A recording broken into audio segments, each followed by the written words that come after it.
O celular, em 2007, eu chamava de mimo.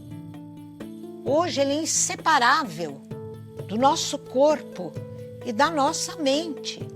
Nós não conseguimos mais existir sem o celular. Nós não conseguimos mais existir sem a internet. A internet hoje é um prolongamento agigantado da memória humana. Claro que eu preciso dos livros, eles são meus companheiros, mas ao mesmo tempo não dá mais para a gente escrever qualquer coisa ou pensar sobre qualquer coisa sem alguma entrada no Google. Conclusão, o que é o gigantismo dos dados e a datificação e em que ela está convertendo nossa vida? Eu digo que nós viramos um oxímoro. De um lado, nós sabemos que nossos rastros estão sendo monitorados. De outro lado, nós não conseguimos abdicar do celular e da internet. Sou Cristine Greiner, professora da PUC de São Paulo. Estou aqui com a Gabi Gonçalves, criadora da Associação Corpo Rastreado, produtora cultural, e vamos conversar sobre arte, artistas, produção cultural, sobreviver em tempos de precarização e seguir acreditando. Oi, Cris. Oi, Gabizinha. Tudo bom? Tudo bem, e você? Tudo bom também. Como é que está sendo agora com essa volta presencial? Como é que você está sentindo? Eu sinto que as pessoas mudaram um pouco o hábito, por exemplo, o tempo. Elas não aguentam mais experiências longas. É mais difícil. Espetáculo longo, espetáculo, você diz. por exemplo, é o que eu posso dizer melhor, de espetáculos mais longos que durem mais do que 1 hora, 50 minutos, 1h10. Uhum. Qualquer outro tipo de experiência já fala, putz, não sei, ai, tudo isso, não sei, nossa, que demorado, quanto tempo, será que dá para... Então isso é uma mudança de hábito, obviamente, e que tem tudo a ver com o período que a gente passou de pandemia. Eu não sei como que isso volta, né? Ou se isso volta, ou eu se tenho essa é uma impressão experiência... que não volta, viu, Gabizinha? Eu tenho a sensação Me dá a impressão que não volta também. Eu acho que novas possibilidades vão surgir, mas esse tempo expandido, ele sofreu bastante com a pressão da pandemia, com a experiência pandêmica. Acaba sendo uma contradição, porque experiências de dança contemporânea, por exemplo, que as pessoas se dedicam a fazer uma pesquisa, como é que você vai fazer uma pesquisa sem tempo? Exatamente. Então, assim, esse achatamento dos trabalhos, né? Eu me lembro que naquela época foi quando a gente começou a ler as coisas do Pascal Hillen, lembra? Sim. Ele falava que já percebia essa mudança entre criação e exibição. Isso é completamente diferente. E eu acho que foi ficando cada vez mais a gente está vivendo relevante, né? Sim, o que ele falava. Numa era da exibição mesmo, porque eu acho que a internet traz muito isso e é algo que a pesquisa, ela necessita muito do artista, da pessoa. Sim. De mim, produtora também, obviamente. Ela necessita do nosso tempo, ela necessita que você se dedique, se aprofunde, né? E isso você acaba visitando milhões de lugares, né? Você acaba mudando de ideias, fazendo outras escolhas. Realmente, é um mergulho que a gente cada vez mais, que a criação pede, mas a exibição não pede. A exibição pede, normalmente, o primeiro impulso pode ser, tá ótimo esse aqui que você fez é perfeito. Na hora que você repete, você já não consegue mais. Porque o treino da repetição, ele também tem a ver com o tempo. Sim. Né? Então, assim, eu acho que é muito forte, é uma mudança muito brutal dentro de um processo artístico, né? Dentro de um processo de produção. E a gente vai, aos poucos, vivendo isso vai encarnando na gente. Vai virando um hábito, vai né? virando um hábito. E quando a gente aceita esse hábito, eu acho que coisas muito fundamentais vão perdendo espaço. O que é o descanso hoje em dia para a gente? Seria perder tempo. Sim. Então, né, você passar uma hora lendo, se aprofundando, pesquisando, não é algo relevante dentro do processo de produção que a gente vive hoje, né? Eu me lembro de um livro que me chamou muita atenção também, que é aquele do Jonathan Crary, que ele fala do 24/7, né? Uhum. Então, ele já começava a perceber isso, porque essa coisa do 24/7, que a gente vê nas lojas, nas farmácias, sei lá, tudo, a gente começa a ter que ficar disponível o tempo inteiro. Né? Então, isso. No caso, ele falava até de umas pesquisas, como é que as pessoas ficam consultando o celular no meio da noite. Uhum. Então, completamente envolvidas nisso. E o que você falou agora, quer dizer, descanso não tem, assim como também não tem um tempo para reflexão, né? Não. Então, eu te pergunto assim, na Corpo Rastreado, você tem assim um grupo bastante variado de artistas. Você trabalha com alguns artistas que são mais maduros, que estão há muitos anos aí na cena, e tem um pessoal mais jovem. Como é que você sente essa diferença entre eles para lidar com o tempo? Para quem o tempo é precioso em termos de... e sem romancizar, não é nada disso, mas realmente tem essa coisa que percebe que precisa decantar para você realmente enxergar alguma coisa, né? A experiência, o distanciamento que você precisa para conseguir ver o que está acontecendo, essas pessoas sentem muito. Por mais que a gente esteja vivendo nessa era da exibição, quando você vê um trabalho que considera o tempo como seu aliado, você vê que ele permanece. A chance dele permanecer é muito maior do que aqueles que vêm, acontece e vai embora. Sei. Esses são frágeis. E a gente começa a criar um monte de coisa, de produtos frágeis que não permanecem.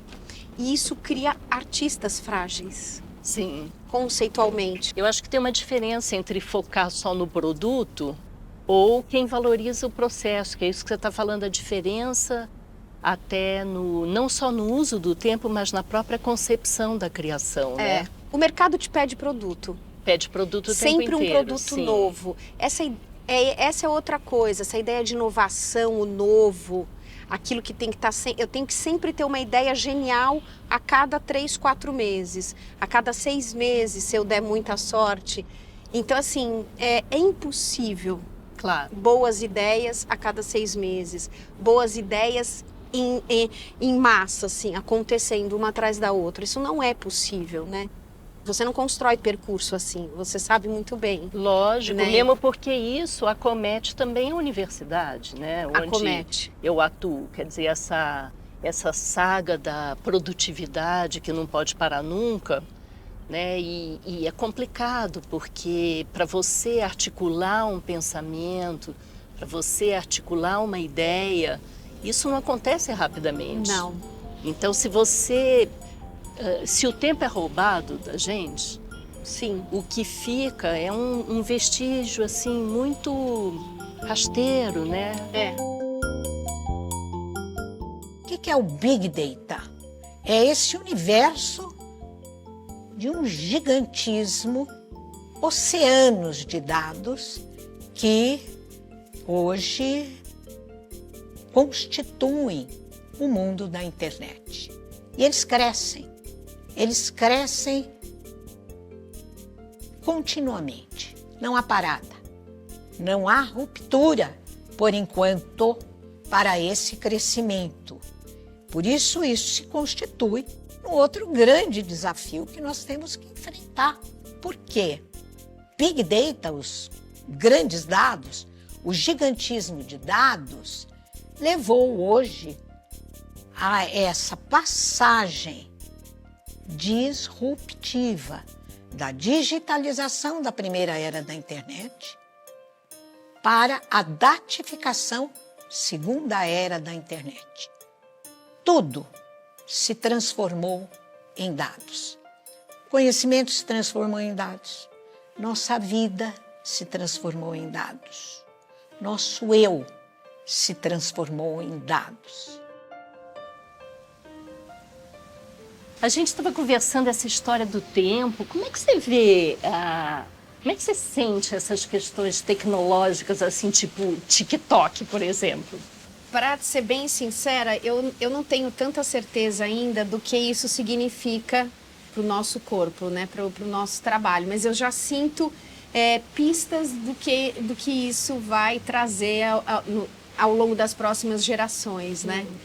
O que você acaba fazendo é o imediatismo. O ponto inicial é algo imediato.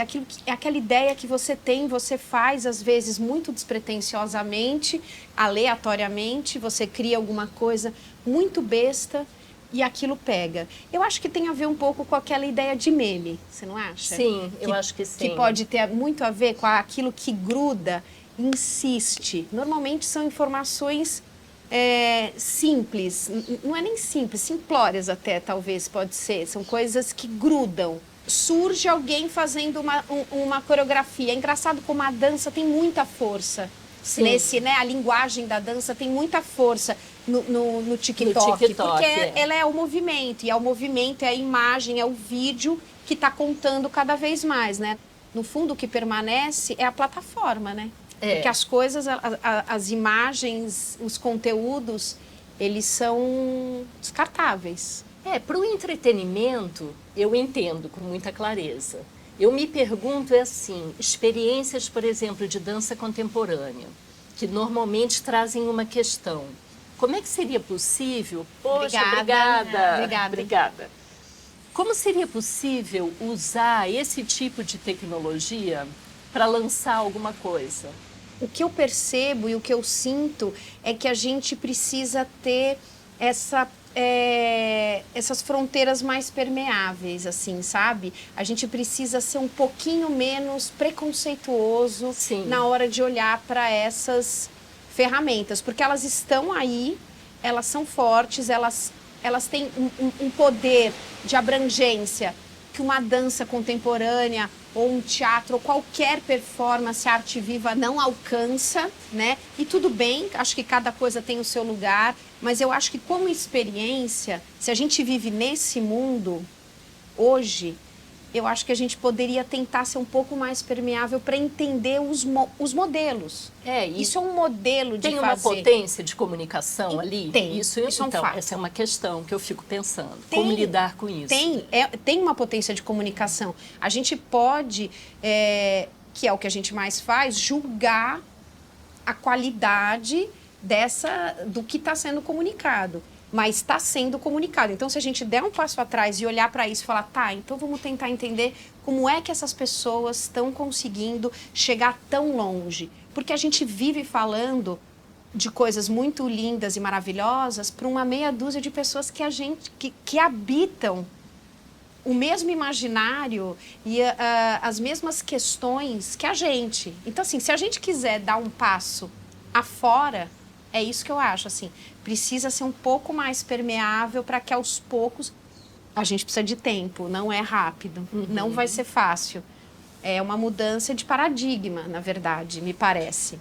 Eu acho que tem um desafio quando a gente pensa, assim, nessa capacidade de concisão.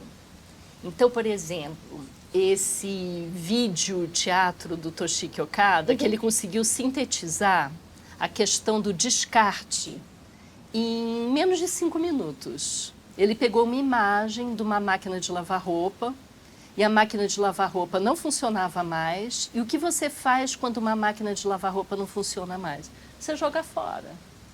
Então, você não se preocupa em consertar a máquina. Sim. Ela não funciona mais, ela não produz mais o efeito que ela tinha que produzir, lixo. Lixo. E eu fiquei muito impressionada com isso. Fiquei olhando e disse assim, nossa, que coisa interessante, porque em menos de 5 minutos surgiu ali uma imagem, tinha uma dramaturgia, uma teatralidade e pronto, era aquilo. E eu fiquei pensando a partir disso, será que a gente consegue algum dia jogar a nosso favor com esse encurtamento do tempo? Durante toda a pandemia, a gente fez muitas experiências no sentido, então e se eu pegar e usar a rede como se eu estivesse usando, como se eu estivesse fazendo um trabalho meu de teatro ao vivo.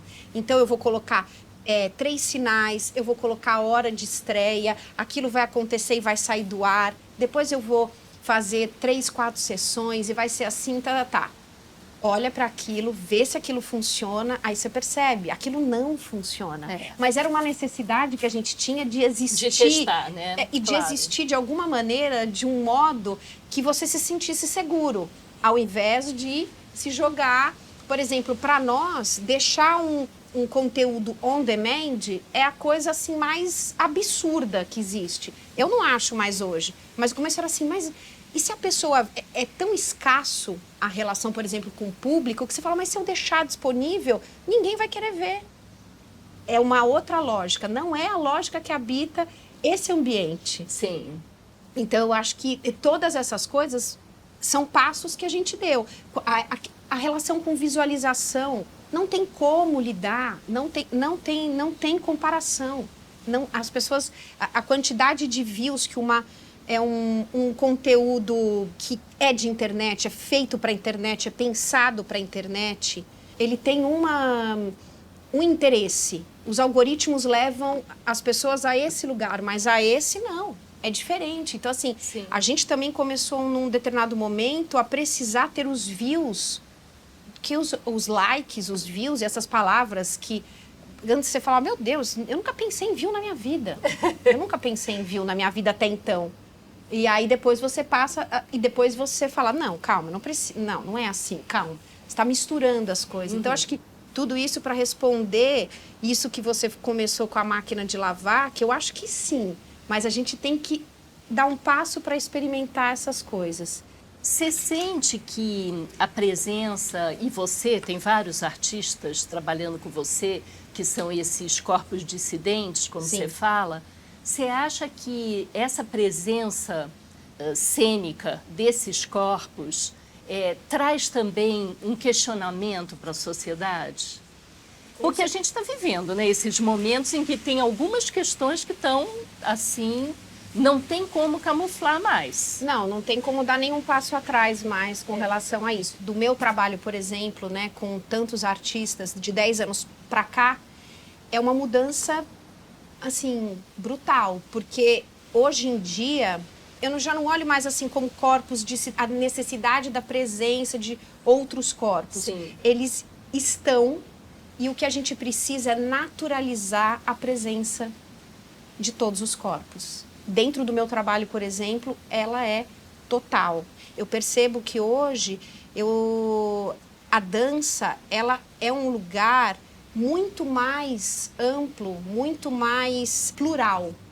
Você pode... É óbvio que isso não está superado totalmente, mas hoje em dia já é possível você ser um dançarino, você ser um bailarino e não ter aquele corpo padrão do bailarino clássico, que na minha época era assim, né? Então, eu ainda sou de uma geração que que você tem que ser muito magro, que você tem que ser praticamente doente, porque não pode comer, não pode isso, não pode nada. Então, eu não vejo mais.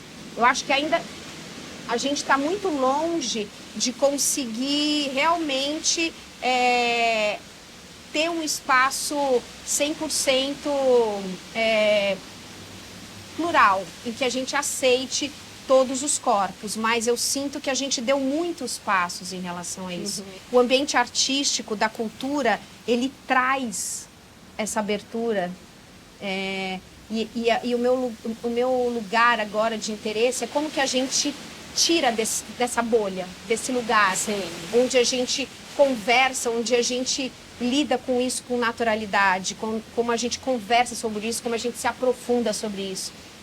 Eu acho que a gente precisa ir abrindo, porque a nossa sociedade é preconceituosa, ponto. Eu tenho gostado muito de estudar uma coisa, acho que até a gente já conversou sobre isso em outro momento, que é aquele tema das fabulações. Sim. Né? Eu tenho gostado muito de ler sobre isso, e inclusive esse curso que eu estou dando na PUC agora é sobre isso. Então esse autor, por exemplo, o Tavia Nyong'o, que ele escreve sobre afrofabulações. Sim. E eles dizem que essa ação fabulatória, como uma ação política, é para ela dar visibilidade a mundos que supostamente não eram para existir. E esses corpos plurais que você está falando, muitos deles fazem parte desses mundos. Com certeza. Né? Então isso, de vez em quando, eu fico pensando se é uma questão de naturalizar esses corpos ou se é uma questão de dar visibilidade a eles para eles incomodarem mesmo. Porque é uma forma de trazer essas narrativas que estão invisibilizadas, camufladas, recolhidas. Né? Então, talvez a função da dança contemporânea, por exemplo, já que a gente está falando mais de dança, podia ser teatro, performance, dar visibilidade para esses mundos que, quando aparecem, eles incomodam. Eu acho que sim, mas eu sinto que tem uma coisa assim, incomodar já é a condição deles. A existência deles incomoda. Eu acho que nesse passo evolutório da gente enquanto sociedade, a gente vai precisar em um determinado momento passar o incômodo e naturalizar mesmo. Porque só incomodar, chega uma hora que não dá. Chega uma hora que é muito exaustivo para quem habita esses mundos invisíveis. Claro. É muito. Destrói, assim, a alma da pessoa, né? Então, é muito importante que a gente dê esse passo na naturalização, essa para existência. reconhecer que um corpo singular também produz conhecimento. Muitos. Então A gente que precisa reconhecer os conhecimentos, é isso. E respeitar. Isso. E não estipular que é só um determinado padrão Isso é que muito tem direito de insuportável. existir, que tem direito de produzir conhecimento. Isso é exaustivo, não aguento mais. Então, acho que é isso. Gabizinho, uma delícia a gente conversar. Queria te agradecer muito. Sempre bom conversar com você. Para mim também, é sempre Né? um prazer. Uma delícia. Desde sempre. Então vamos, né? Os desafios do mundo em que vivemos estão aí, as contradições, os dilemas, as ambivalências. Isso é característico. O humano nunca deixou de ser ambivalente, paradoxal e contraditório. E como o mundo da internet é um mundo de uma velocidade inacreditável, a gente vai acatando sem que a gente tome o cuidado de se lançar na aventura de uma procura por aquilo que a gente ainda não viu, ou aquilo que extrapola e que nos leva para os caminhos da alteridade. É tão importante que a gente aprenda a dialogar com aqueles que são diferentes, aqueles que pensam diferente de nós.